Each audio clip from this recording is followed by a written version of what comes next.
새벽 4시였습니다. 방 안은 어두웠습니다. 불을 켤 수가 없었습니다. 손이 떨려서 스위치를 찾을 수도 없었습니다. 휴대폰 화면만 빛나고 있었습니다. 마이너스 97%. 제 눈을 믿을 수 없었습니다. 화면을 껐다 켰습니다. 다시 켜봐도 마이너스 97%. 눈을 비비고 또 비벼도 변하지 않았습니다. 눈앞이 캄캄해지고 아무것도 보이지 않았습니다. 50억. 50억이었습니다. 불과 7일 전까지는. 지금 제 통장에는 2천만 원이 남아 있습니다. 믿을 수가 없었습니다. 이건 꿈일 거야. 제가 틀릴 리 없다고 믿었습니다. 하지만 틀렸습니다. 이 이야기가 어떻게 시작됐는지 궁금하시다면 구독 버튼을 눌러주세요. 시간을 되돌리겠습니다. 제가 퇴직한 직후로요. 그때만 해도 모든 게 완벽했습니다. 퇴직 서류에 마지막 도장을 찍었습니다.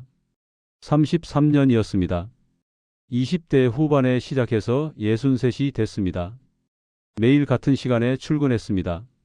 같은 책상에 앉았습니다. 서류를 검토하고 숫자를 확인하고 결제를 올렸습니다. 그게 제 삶이었습니다. 퇴직금은 1억 8천만 원이었습니다. 적지 않은 돈이었습니다. 여기에 예금과 적금을 합치면 2억 2천만 원이 더 있었습니다. 아파트 한 채도 있었습니다. 시가 7억짜리였습니다. 대출은 한 푼도 없었습니다. 국민연금은 매달 210만 원씩 나올 예정이었습니다. 계산해 봤습니다. 부자는 아니었지만 부족하지도 않았습니다. 아내와 여행을 다닐 수 있었습니다. 아들 결혼 자금도 보태줄 수 있었습니다. 딸 전세금도 도와줄 여유가 있었습니다. 아내가 말했습니다.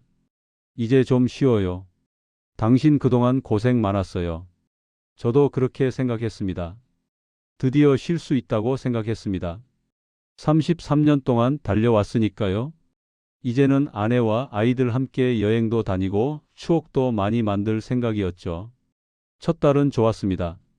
늦잠을 잤습니다. 아침 뉴스를 느긋하게 봤습니다. 아내와 산책도 했습니다. 점심은 동네 식당에서 좋아하는 국밥도 먹었습니다. 저녁엔 막걸리 한 잔을 했습니다. 이게 은퇴 생활이구나 싶었습니다. 둘째 딸부터 이상했습니다. 할 일이 없었습니다. 아침에 눈을 떠도 갈 곳이 없더군요. TV를 켰습니다. 뉴스가 끝나면 드라마를 시청하고 드라마가 끝나면 예능이 나왔습니다. 그렇게 지루하고 긴 하루를 보냈죠. 신문을 읽다가 덮었습니다. 일상이 지루한 느낌이 들기 시작했죠. 아내가 물었습니다. 오늘 뭐 할 거예요? 글쎄, 아무 계획이 없었습니다. 33년 동안 바쁘게 살았습니다. 매일 할 일이 있었습니다. 마감에 쫓기고 회의도 하고 그게 스트레스였지만 그게 삶이기도 했습니다. 갑자기 멈추니까 이상했습니다. 허전했습니다. 남은 인생이 이렇게 흘러가는 건가 싶었습니다. 뭔가 해야 할 것 같았습니다. 하지만 뭘 해야 할지 몰랐습니다. 그때 전화가 왔습니다. 퇴직 동기 모임이 있다고 했습니다. 반가웠습니다. 사람들을 만나고 싶었습니다. 오랜만에 밖으로 나갈 이유가 생겼습니다. 그날이 시작이었습니다. 그날 그 자리에 가지 않았더라면 지금 저는 이 이야기를 하고 있지 않았을 겁니다. 강남의 한 식당이었습니다. 퇴직한 동기들이 모였습니다. 오랜만에 보는 얼굴들이었습니다. 반가웠습니다. 술잔이 돌았습니다. 분위기가 무르익었습니다. 그때 김상철이 말했습니다. 야, 나 요즘 코인으로 3억 벌었어. 모두가 웃었습니다. 저도 웃었습니다. 농담인 줄 알았습니다. 진짜야? 통장 보여줄까? 상철이가 휴대폰을 꺼냈습니다. 화면을 보여줬습니다. 숫자가 찍혀 있었습니다. 3억이 넘었습니다. 정말이었습니다. 야, 이거 도박 아니야? 제가 물었습니다. 상철이가 고개를 저었습니다. 도박은 무슨? 공부하면 돼. 차트 읽을 줄 알면 돈 벌어. 저는 믿지 않았습니다.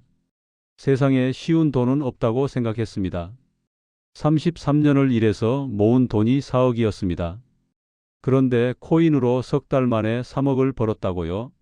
말이 안 됐습니다. 집에 돌아왔습니다. 아내가 물었습니다. 모임 어땠어요? 응, 좋았어. 그날 밤 잠이 안 왔습니다. 상철이의 말이 계속 맴돌았습니다. 3억, 석 달, 차트만 읽으면 된다. 다음 날 유튜브를 켰습니다. 검색창에 코인 투자를 쳤습니다. 영상이 쏟아졌습니다. 자극적인 문구가 제 눈을 사로잡았습니다. 3천만 원으로 5억 만든 비법 지금 안 사면 후회합니다. 4년 안에 10억 간다. 하나를 클릭했습니다. 젊은 사람이 나와서 말했습니다. 지금이 기회라고. 지금 안 들어가면 바보라고. 자신도 직장인이었는데 코인으로 퇴사했다고. 영상을 끄지 못했습니다. 하나를 보면 다음 영상이 떴습니다. 계속 봤습니다. 밤 12시가 넘었습니다. 아내가 문을 열었습니다. 뭐 해요? 안 자고? 아무것도 아니야. 화면을 껐습니다. 하지만 머릿속은 꺼지지 않았습니다. 다음 날도 유튜브를 봤습니다. 그 다음 날도요.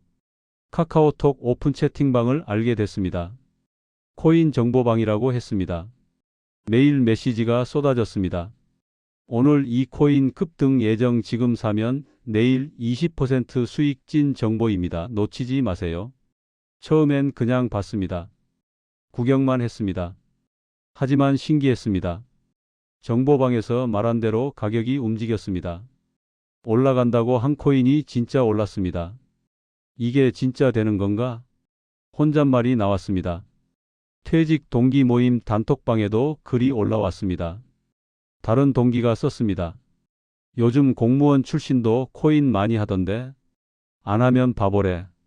그 말이 머릿속에 맴돌아서 호기심에 밤마다 차트를 들여다봤습니다. 아직 돈을 넣진 않았습니다. 하지만 마음은 이미 반쯤 들어가 있었습니다. 결국 코인에 300만 원을 입금하고 잃어도 괜찮은 돈이라고 생각했습니다. 여행 한 번 안 가면 되는 돈이었습니다. 공부 삼아 해보자는 마음으로 거래소에 가입했습니다. 본인 인증을 하고 계좌를 연결했습니다. 생각보다 쉬웠습니다. 300만 원을 입금하니 화면에 숫자가 떴습니다. 심장이 뛰었습니다. 정보방에서 추천한 코인을 매수 버튼을 눌렀습니다. 첫날은 아무 일도 없었습니다. 2% 오르고 1% 내렸습니다. 별거 아니었습니다. 사흘째 되는 날이었습니다. 아침에 눈을 떠서 휴대폰을 봤습니다. 플러스 12%, 300만 원이 336만 원이 돼 있었습니다. 하룻밤 사이에 36만 원이 생겼습니다. 이게 뭐야? 믿기지 않았습니다. 33년 일하면서 하루에 36만 원 번 적이 없었습니다. 그런데 자는 동안 생겼습니다. 열흘이 지났고 300만 원이 450만 원이 됐습니다. 50% 수익이었습니다. 열흘 만에요. 손이 떨렸습니다. 하지만 이번엔 두려움이 아니었습니다. 흥분이었습니다. 이게 이렇게 쉬운 거였어? 상철이 말이 맞았습니다.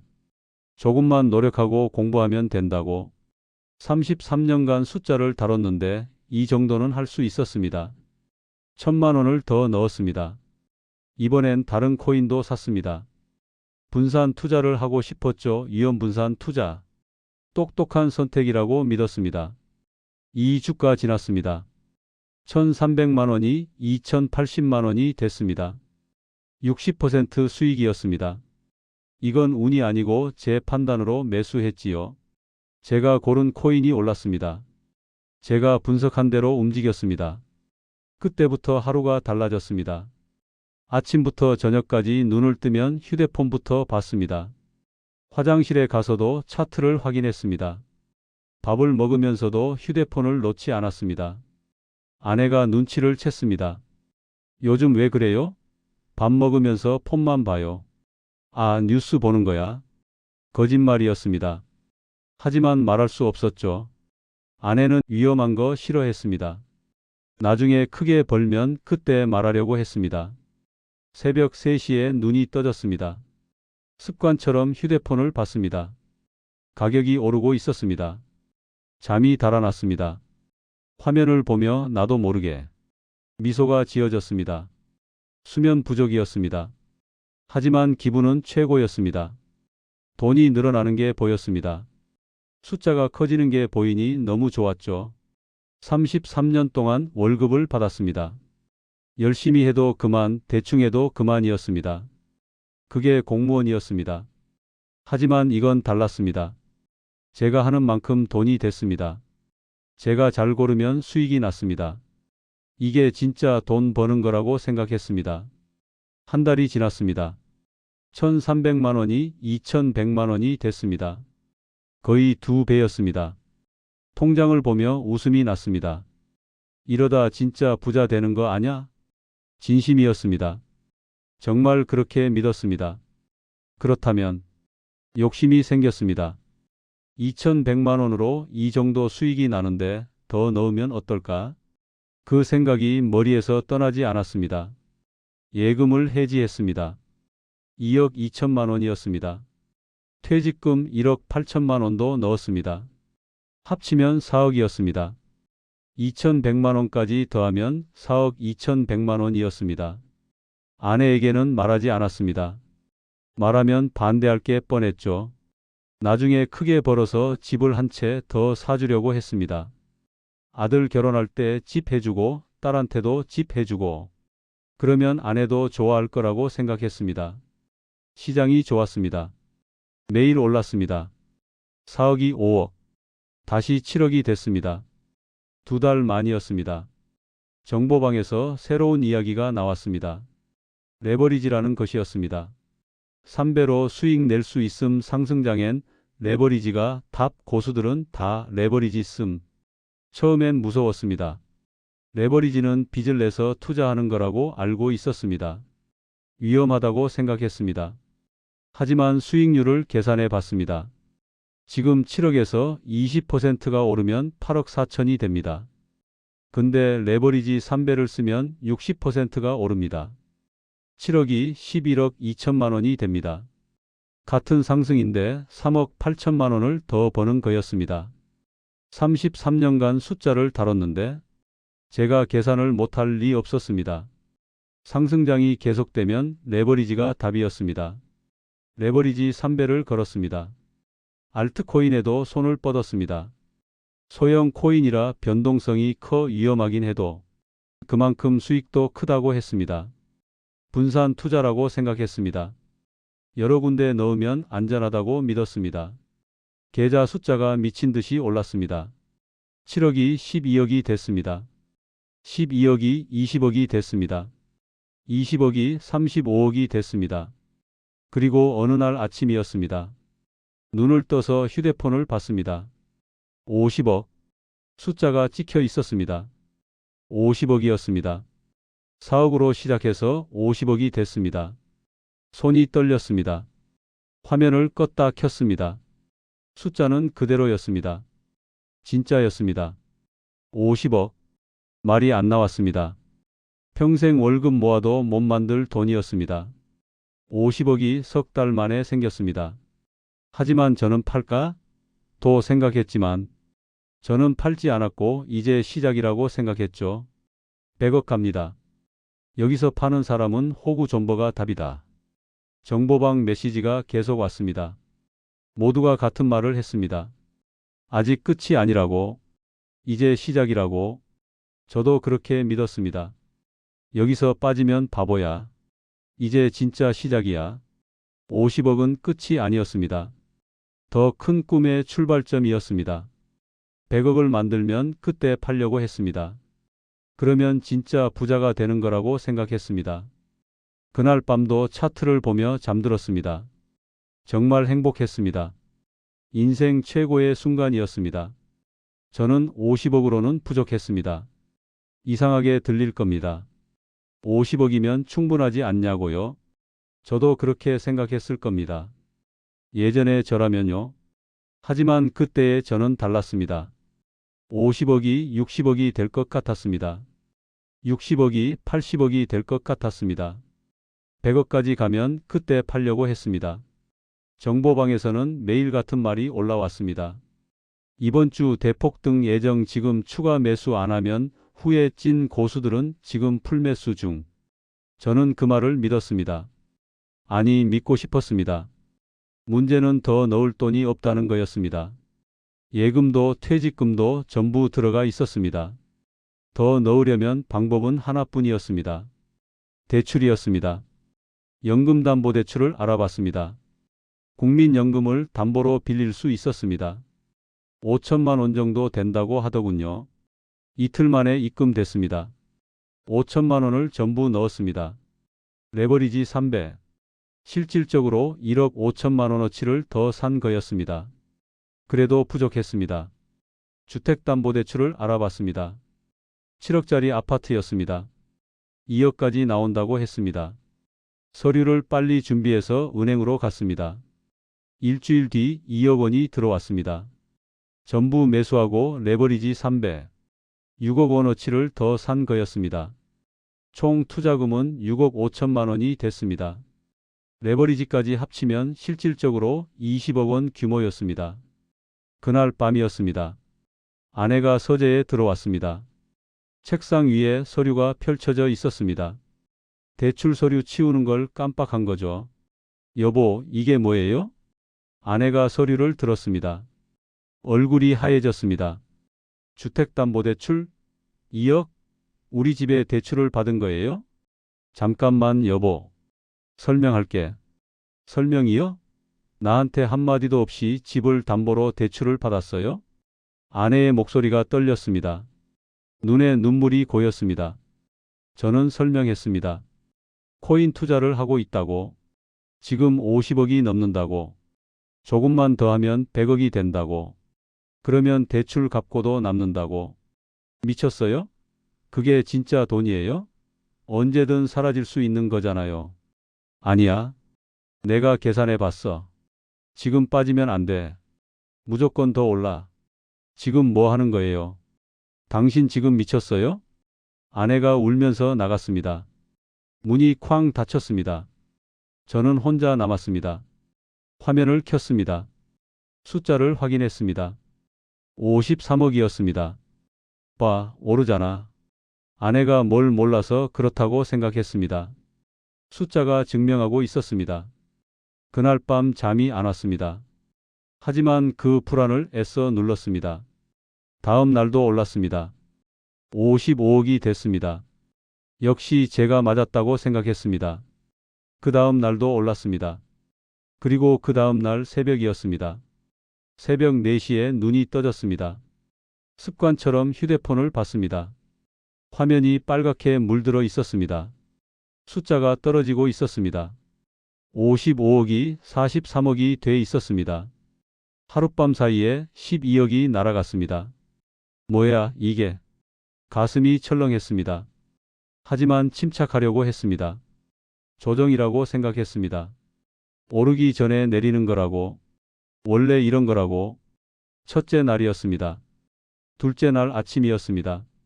43억이 27억이 돼 있었습니다. 하루 만에 또 16억이 사라졌습니다. 휴대폰에 알림이 떴습니다. 마진콜이었습니다. 추가 증거금을 입금하지 않으면 강제 청산됩니다. 손이 떨렸습니다. 입금할 돈이 없었습니다. 전부 들어가 있었습니다. 정보방에 글을 올렸습니다. 지금 어떻게 해야 하나요? 답글이 달렸습니다. 버티세요. 회복합니다. 물타기 하세요. 평단가 낮추면 됩니다. 버티기가 답입니다. 셋째 날이었습니다. 통장에 남은 생활비 3천만 원을 넣었습니다. 물타기였습니다. 평균 단가를 낮추면 조금만 올라도 본전이라고 생각했습니다. 27억이 18억이 됐습니다. 물타기는 소용없었습니다. 넷째 날이었습니다. 18억이 9억이 됐습니다. 이틀 만에 또 반토막이었습니다. 밤에 잠을 잘 수가 없었습니다. 눈을 감으면 빨간 숫자가 보였습니다. 다섯째 날이었습니다. 9억이 4억이 됐습니다. 더 이상 숨길 수 없었습니다. 식은 땀이 났습니다. 아내 앞에 무릎을 꿇었습니다. 여보, 우리 돈이. 아내가 휴대폰을 봤습니다. 화면을 보더니 아무 말도 하지 못했습니다. 얼굴이 하얗게 질렸습니다. 4억이요? 50억이 4억이 됐다고요? 미안해. 미안해. 미안하면 뭘 어쩌라고요? 아내가 울었습니다. 하지만 눈물이 뭘 바꿔주진 않았습니다. 여섯째 날이었습니다. 4억이 8천만 원이 됐습니다. 그리고 강제 청산 통보가 왔습니다. 레버리지 포지션이 청산되었습니다. 끝이었습니다. 더 이상 버틸 수 없었습니다. 제가 할 수 있는 건 아무것도 없었습니다. 다음 날 아침이었습니다. 벌개진 눈으로 화면을 봤습니다. 2천만 원. 55억이 7일 만에 2천만 원이 됐습니다. 화면을 껐다 켰습니다. 숫자는 변하지 않았습니다. 꿈이 아니었습니다. 중앙부처 고위주무관이었습니다. 평생 숫자를 다뤘습니다. 서류를 검토하고 예산을 계산하고 결제를 올렸습니다. 틀린 적이 없었습니다. 그런 제가 틀렸습니다. 돈을 잃은 게 아니었습니다. 판단력을 잃은 거였습니다. 멈춰야 할 때 멈추지 못했습니다. 팔아야 할 때 팔지 못했습니다. 화면을 바라보며 멍하니 앉아 있었습니다. 해가 떴습니다. 아무 의미가 없었습니다. 은행에서 전화가 왔습니다. 정태식 고객님, 대출 상환 일정 안내 드립니다. 연금담보대출 5천만 원, 주택담보대출 2억 원, 합쳐서 2억 5천만 원이었습니다. 매달 이자만 150만 원이 나갔습니다. 통장에는 2천만 원이 있었습니다.